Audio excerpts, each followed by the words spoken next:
এই মাসে এখনও কোনো মাছ মাংস বাজার করা হয়নি, তাই সারা বাবাকে বলছিলাম মাছ আর মাংস আনার জন্য। তো সে মাংস তো আনেনি, মাছ নিয়ে আসছে। সবাইকে শুভ সকাল, আরেকটা নতুন ব্লগে সবাইকে জানাচ্ছি অনেক শুভেচ্ছা। ইলিশ মাছগুলো ক্যামেরাতে দেখে হয়তো অনেকটা বড় মনে হচ্ছে, কিন্তু বাস্তবে এতটাও বড় না। এটা হচ্ছে মিডিয়ামের চাইতেও একটু ছোট ইলিশ। এখন মোটামুটি আর কি এই সাইজের ইলিশগুলো খাওয়া যায়, কিন্তু এর চাইতে বেশি, যেমন ধরেন মিডিয়াম বা তার থেকে বড়, সেই ইলিশগুলোর দাম অনেক বেশি। তো আমরা এই ইলিশটাই খাওয়াটাই পছন্দ করি, খেতে কিন্তু এগুলো ভালো লাগে, খারাপ লাগে না।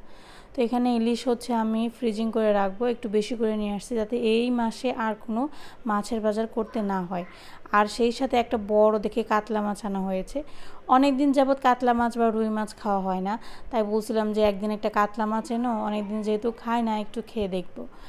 আর ইদানিং একটু বেশি মাছ খাওয়া হয় হচ্ছে সিলভার কাপ, তারপর মৃগেল মাছ, এগুলো একটু বেশি খাওয়া হয়। আসলে মাছটাও হচ্ছে ঘুরিয়ে ফিরিয়ে খাওয়া দরকার, একই মাছ বারবার রিপিট করলে খেতে ইচ্ছা করে না। আর যেহেতু এখন ইলিশ মাছের সিজন চলতেছে, এখন তো ইলিশ মাছ ছাড়া অন্য কোনো মাছ আসলে মুখে রুচেই না, সত্যি কথা বলতে। এটা আসলে বড় লোকই না, ইলিশ মাছের সিজনে আসলে পরে না ইলিশ মাছটা একটু বেশি পছন্দ হয় খেতে। আর এমনিতে আমরা আসলে অত বড় ইলিশ মাছ তো আর কিনবো না, এটা স্বাভাবিক ব্যাপার। যেটুকুই খাই ওইটুকুতেই মনে হয় যে ইলিশ মাছটাই খেতে ইচ্ছা করে, কারণ এটা তো সারা বছর পাওয়া যায় না, এই সিজনটাতে একটু বেশি পাওয়া যায়। তো মাছ বাজার তো রেখে আসলাম, এখন হচ্ছে সারামণি আর ঈশানবাবুকে ঘুম থেকে তুলতে হবে। সারামণির তো পরীক্ষা চলতেছে, এর জন্য ক্লাস একটু দেরি করে হয়, মানে স্কুলে একটু দেরি করে যেতে হয় আর কি। এখানে ওকে ওঠাতে যে কী পরিমাণ কষ্ট হয়, বাচ্চারা আসলে কি বলেন তো, সহজে ঘুমাবে না, ঘুমালে আবার উঠবে না। এই একটা কমন প্রবলেম, আমার মনে হয় সব বাচ্চাদের ক্ষেত্রেই হয়। আর এইখানে দেখেন খুবই সুন্দর আজকে রোদ উঠেছে। অবশ্য সুন্দর বললে ভুল হবে, সকালবেলা এত বেশি রোদের তাপ মানে সারাটা দিন অনেক বেশি গরম পড়বে।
পৃথিবীতে সব কিছুই যত্ন আর ভালোবাসার পাগল।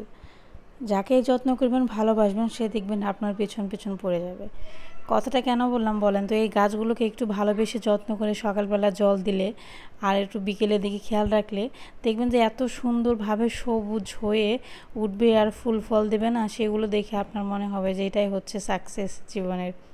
একটা গাছ যখন বীজ হয়, বীজ থেকে যখন গাছ হয়, সেটাকে আস্তে আস্তে অনেক যত্ন করে সন্তানের মতো বড় করতে হয়। একটা সময় যে সেই গাছ থেকেই ফুলের গাছ হলে ফুল হয়, ফলের গাছ হলে ফল দেয় আর কি। তো জীবনে অনেক কিছু থেকেই হয়তো সফলতা আনতে একটু কষ্ট হয়, কিন্তু এই সমস্ত জিনিসগুলোর পিছনে একটু সময় কাটিয়ে দেখবেন, দেখবেন যে খুব সহজেই সফলতা আসে। তো আজকে গাছগুলো সকালবেলা উঠে জল দিলাম, খুব সুন্দর ফুলও ফুটেছে কিছু কিছু গাছে। আর কিছু কিছু গাছ আছে ফুল ফোটেনি, মানে বীজ থেকে ছোট ছোট গাছ হয়েছে, সেই গাছগুলো দেখতে এত সুন্দর লাগে না, খুবই দারুণ লাগে দেখতে।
ওই বাসা থেকে নতুন বাসায় আসার সময় একটা মরিচ গাছ সাথে করে নিয়ে আসছিলাম।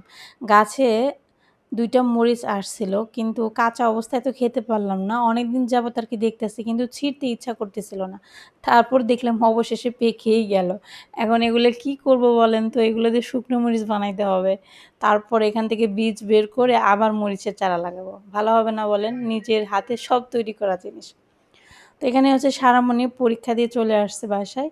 আসার পর এখন দেখি ওকে কি খাবার দেয়া যায়। আসলে বাইরে এত বেশি গরম না। এই গরমে আসলে খুবই কষ্টদায়ক বাইরে চলাফেরা করা। পরীক্ষা ভালো হলে বাচ্চারা খুব খুশি হয়। ওরা যদি একটু খারাপ হয় না পরীক্ষায় মন খুব খারাপ করে। তো আসলে ওর পরীক্ষা নাকি ভালোই হয়েছে। সবসময় তো একই কথা বলে ভালো হয়। যাই দেয় আরকি খুব বেশি প্রেশারও দেয়া যায় না। যেহেতু বাচ্চা মানুষ যেটুকু পড়াশোনা করে সেটুকুতেই সন্তুষ্ট থাকতে হবে আপাতত আমাদের। তো এখানে আমি দুপুরবেলা রান্নাবান্না শুরু করেছি। আমি আসলে খুব বেশি সকালেও রান্না করি না এখন।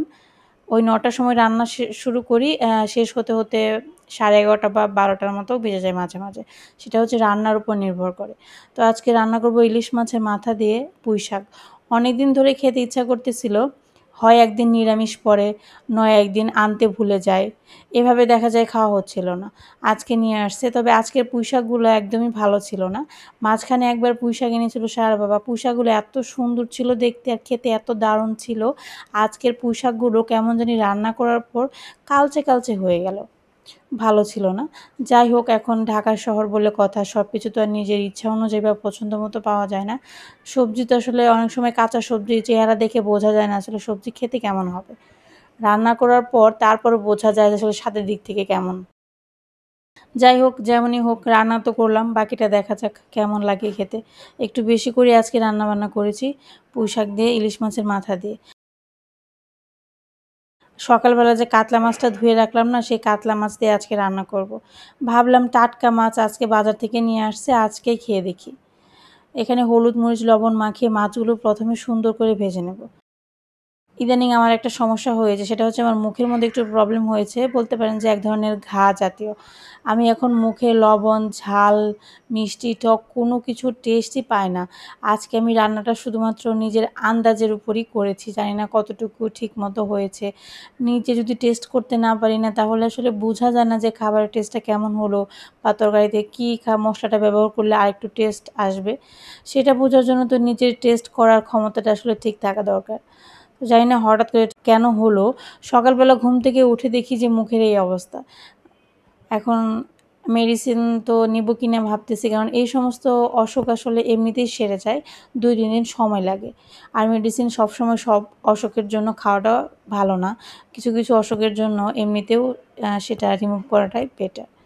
তো এখানে আমি মাছের ঝোল রান্না করার জন্য জিরে আর একটু তেজপাতা সুন্দর করে হালকা করে তেলে নিলাম। কারণ এটা হচ্ছে মাছের ঝোলে ব্যবহার করব। সাথে তো গরম মশলা দিবই কিন্তু একটু জিরে গুঁড়া দিলে আরও বেশি ভালো লাগে। তো এখানে প্রথমে জিরে ফোড়ন দিয়ে আলুটা সুন্দর করে ভেজে নিতে হবে। এইদিকে যে মশলাটা আমি ভেজে নিয়েছি সেটা এখন পাটাতে বেটে নেব। মাঝে, মাঝে বেটে ব্যবহার করি, মাঝে, মাঝে গুঁড়া ব্যবহার করি। যখন দেখা যায় যে তরকারি মুখে ভালো লাগে না তখন মনে হয় যে মশলাটা বেটে দিলে হয়তোবা খেতে ভালো লাগবে। কিন্তু বাস্তবে সেটা হয় না। আসলে রান্নাটা পুরোটা কেমন জানি মানে মাঝে, মাঝে দেখবেন আপনি মসলা জিনিস কম ব্যবহার করবেন তারপরেও রান্নাটা খেতে ভালো হয়। আবার মাঝে, মাঝে মনোযোগ দিয়ে সুন্দরভাবে মানে চিন্তা করবেন যে আজকে রান্নাটা আমি ভালোভাবে করব, ভালো যাতে টেস্ট হয়। কিন্তু তারপরেও দেখবেন যে সেটা হয় না। এটা আসলে কি বলবো বলেন? এটা কি কপালের দোষ নাকি হাতের দোষ? কার দোষ এটা? নাকি সবজির দোষ নাকি মাছের দোষ? এখনো পর্যন্ত এই জিনিসটা বুঝতে পারলাম না যে একই জিনিস একইভাবে রান্না করলে মাঝে, মাঝে খুব ভালো হয় খেতে, মাঝে, মাঝে ভালো হয় না। তো যাই হোক এইদিকে মাছের ঝোল কিন্তু আমার রান্না প্রায় হয়ে গেছে। আজকে আলু দিয়ে রান্না করেছি সাথে হচ্ছে ফুলকপি আর ওলকপি দিয়েছি। আপনারা হয়তো ভাবতেছেন বাজার থেকে কিনে আনছি, অবশ্যই না। এটা হচ্ছে ডিপ ফ্রিজিং করে রাখছিলাম শীতকালের সবজি আরকি। অল্প কিছুই রাখছিলাম ভাবলাম রেখে খেয়ে দেখি তো কেমন লাগে। একেবারে ভালো লাগে না আবার খারাপও লাগে না। রুচি চেঞ্জ করার মতো আরকি। মাঝে, মাঝে এক সবজি খেতে ইচ্ছা করে না তখন এরকম সবজি বের করে খাওয়া যেতে পারে। কারণ যেহেতু হাফ সেদ্ধ করা আর ডিপ ফ্রিজে রাখলে এমনিতেই সেগুলো কেমন জানি হয়ে যায়। এজন্য রান্না করার সময় খুবই সাবধানে একটু রান্না করতে হয়। সবাই মাত্র স্কুল থেকে আসলো তো সারামণি তার ভাইয়ের জন্য একটা সারপ্রাইজ রেডি করে রাখছে। তুমি কি সারপ্রাইজ নেওয়ার জন্য রেডি? চোখ বন্ধ করা, এদিক তাকাও, এদিক তাকাও, এদিকে আমার দিকে চোখ বন্ধ, হাত পাতাও। চোখ খুলবা না, চোখ খুললে কিন্তু সারপ্রাইজ দিব না সিরেবেলা। চোখ খুলে সারপ্রাইজ দিব না। মুখ বন্ধ, চোখ বন্ধ, দুইটাই বন্ধ। চোখ খোলা।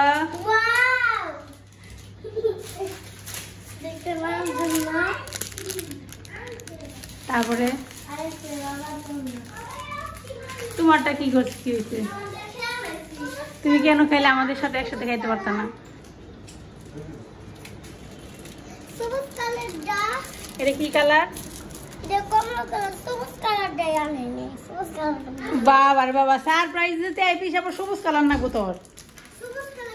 দিন দিন বেশি পাকনা হয়ে যাচ্ছে তাই না? দে বলতে হয় না, এটা তোমার দিবাই হয় জানো।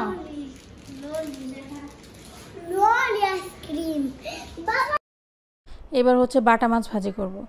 এগুলোকে আমাদের বাংলাদেশে বলে বাটা মাছ। এই মাছগুলো খেতে আমার তো ভালোই লাগে।